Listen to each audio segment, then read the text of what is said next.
Welcome back to our second video on our macro-environmental analysis. Today we're going to talk about political analysis. There's some basic questions we need to ask with this.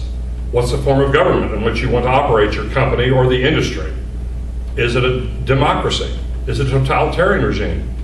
And if it's a democracy, is it a single house legislature or is it call it bicameral legislature like we have in the United States? We have the House of Representatives and the Senate. We have two houses in our legislature. So any legislation has to be passed by both of those houses. There are countries in the world that only have one house. Some people think that makes it easier to get legislation passed, but sometimes it's more difficult because with a single house, they're often very much more fractured and have to put together coalitions. So those are things that can impact your business as you're trying to do business on a global scale. Another thing you have to consider is how stable is the government in which you're wanting to operate. Now in the United States, we consider our government to be very stable. We've endured a couple of centuries, and it looks like our government will last into the indefinite future. Other countries, however, are always struggling to keep their governments intact. And you need to consider that if you're thinking about doing business in another country, on another continent, under another regime. And then talking about legislation, you know, there's local, state, national, and in some cases global legislation that you need to be concerned about.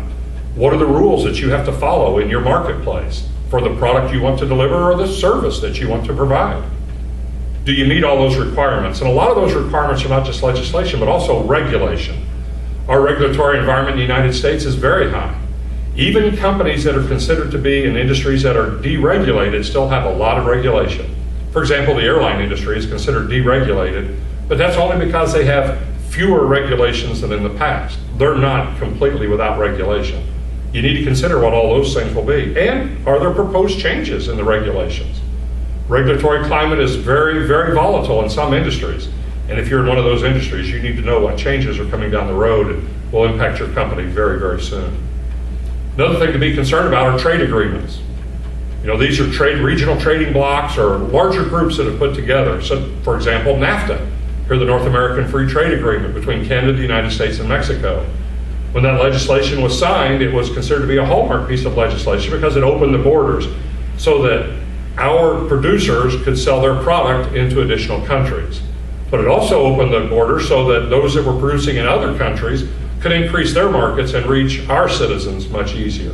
And it's not just NAFTA that does that. There are several others. There's some in South America, Mercosur, for example. There's the Asian Cooperative that the United States, China, and Japan belong to, along with 18 other members. And then, of course, the one that's very large, taking a lot of attention these days, is the European Union. It's just an economic union. It's not a political union, but it still opens borders across all those marketplaces. And if you can get into that marketplace, you can get into that entire marketplace. It's something you need to consider. And then the other things you need to think about are what are the trade policy instruments that are being used where you want to do your business? Are there tariffs? Are there subsidies? Do they have import quotas? Do they ask for voluntary export restraints? Are there local content requirements that you as a producer would have to meet in order to sell your product within those marketplaces? And then finally, a consideration would be foreign direct investment.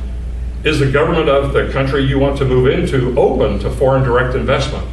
In other words, do they welcome investment of American companies into their economy? Some are very closed, and in some you'd have to have a partner who is part of that local economy already for you to move into that. If you consider all these things, you'll have a pretty good analysis of your political environment. And in our next video, we'll talk about the economic analysis and how you can use that to strengthen your foothold in your marketplace.